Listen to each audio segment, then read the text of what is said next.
Howdy everyone, it's me once again, the one and only Killerrodan. And today, as you can see, I'm still going to be reviewing some more Asian stuff, I guess, cinema, which I feel like I don't talk about that much. But then again, I actually do, but I feel like I don't do it that often, really. I feel like I don't, but whatever, I guess. But anyway, I want to talk about a series of films I've already been talking about. And I'm thinking just to wrap things up, just talk about the final installment of this series I've been talking about. It's only been 3 parts, so it makes it a trilogy, kind of. Even though they're not all connected, despite the fact that they all have the same character. Yeah, I've eaten Asian stuff before, and before anybody says anything, before any dipshit saying that, oh, I'm stereotyping Asians, I'm not. I just like a lot of noodles from there. That's what I'm saying. But yeah, like I said, even though despite the fact that these movies star all the same characters, well, two of which anyway, they're not connected. None of them are, I guess. Like an anthology kind of a thing. Yeah, maybe I should get a drink. Yeah, should. Here we go. I just like these drinks. Yeah. Yeah, for tonight we have a lot of root beer. Or different variations of it anyway. So I guess why not? Now some are better than others. Alright, I'm sidetracking here. Alright, whatever. But yeah, in some way, I guess I don't have to use alcohol this time around because I didn't think it was nearly as terrible as some of the previous two entries, I guess. So I don't know if that counts for something, but whatever, I guess. Anyway, like I was saying, yeah, I guess I kind of felt like I could use this as an excuse to talk about some Asian cinemas a bit more, and why not, I guess. So here we are, I suppose. And but yeah, of course I watched this with subtitles like I did with the previous two installments.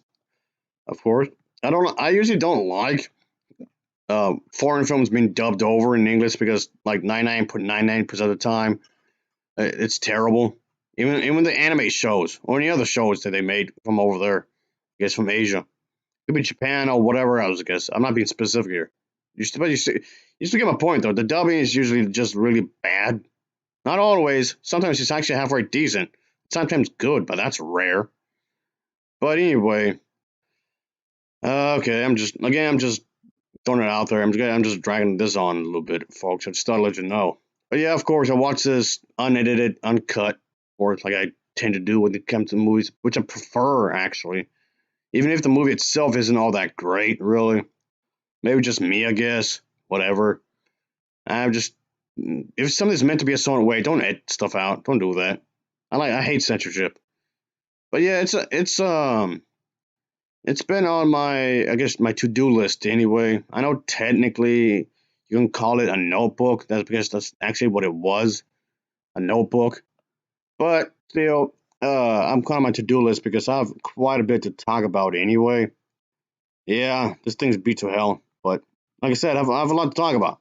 I don't do mean quite a bit. This movie is one of them. I'm taking too long. What movie is this? Okay, so introduce it already. Yeah, Devil Life 3 Final, and it's also titled just Dead Life Final. So I guess either way you can go with that kind of title. Like I said earlier, it didn't piss me off like it did with the previous two installments.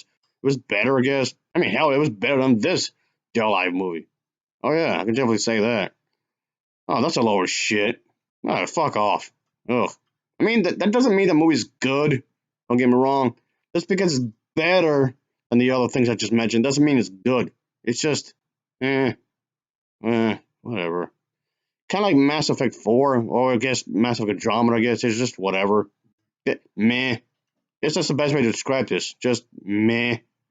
Anyway, as always, let's talk about the plot, I guess. Whatever. Ugh. Though I don't see what does being gay have to do with anything. Okay. You're trying to say being true love is gay? You asked me to fuck a dude or something? What's happening here? Like, okay, what does that have to do with anything?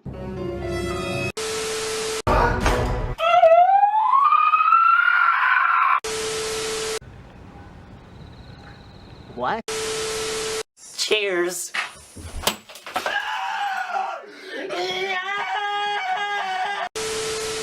Lei Fang from the Dell Live Extreme Beach Volleyball on the other games, she's bisexual. I mean, it has nothing to do with anything, but there you go, I guess. Uh, this is here. I can explain. I swear.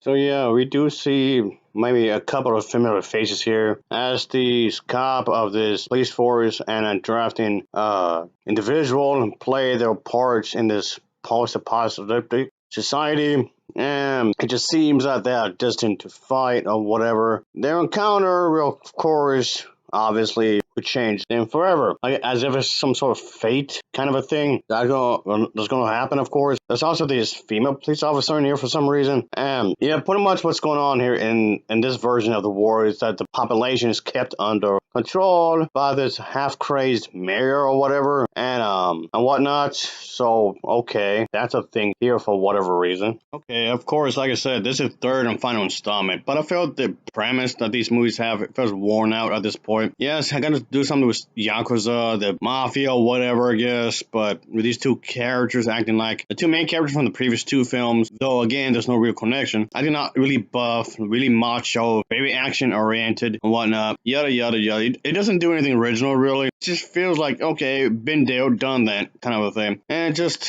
just whatever, I guess, I suppose. And this one attempts to have a more coherent story, at least to some extent, I guess.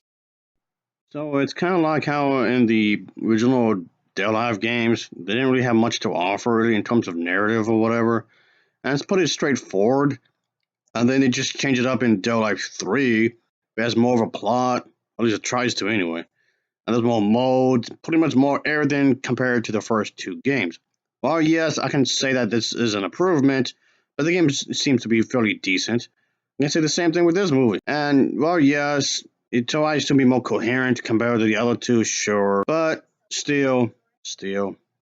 I just feel like this, maybe it should just end here and not do any more afterwards. And yeah, and by the looks of it, he didn't do anymore, and that's it. So, but yeah, there's too many negative to mention here, I guess, to actually hold up the trilogy as a whole. There's far too many negative I can say, really, folks, and whatnot. But yeah, the trilogy as a whole, I didn't care for it really, like, at all. So the first two entries I thought were bad, within a halfway okay one third entry. So unfortunately, yeah, I didn't leave that much of a impression with me, like, at all. And yes, I do realize that they were definitely having fun and whatnot, of course. So yeah, like the mayor I was saying earlier was supposed to be like this gay mayor or whatever. That's how that had outlawed human breeding or something, which seems kind of odd in itself when you think about it, because to get a woman pregnant, there's more ways you can do that, right? So that alone is pretty ludicrous when you think about it, which it is. So, but I guess standing in the mayor's way is supposed to be this group of rebels or whatnot, and they're supposed to fight against him and do whatever, I suppose, and go back to the ways things were or whatever. But like I said, just the overall premise itself just seems kind of odd when you think about it. Like, okay,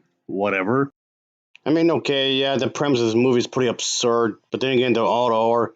Homosexual mayor is trying to stop breeding altogether. You realize that could have stopped the humans from existing, right? And you also realize that there is such a thing as, I mean, not that I'm trying to call them things, but people, who are intersex, and people who are, trans, but they never finish, bottom surgery.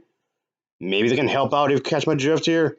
Others also sperm banks, as well, you know. Point being that breeding will continue in one way or another. You don't necessarily have to be gay to stop that, but what's the whole reason behind that anyway? Is the mayor just jaded about something? I mean, yes, there are religious nutjobs who are, homophobic, sure, but that's never stated in the movie, so I don't get it. It's never explained really. There's anything wrong with being trans or intersex or being gay or part of the LGBT community. But Japan doesn't exactly have the best record when it comes to being nice to trans people. Getting off topic here. I'll give this film an overall rating of a 5.0 out of 10. It's a 5.0 out of 10 for me because it's just okay. Later.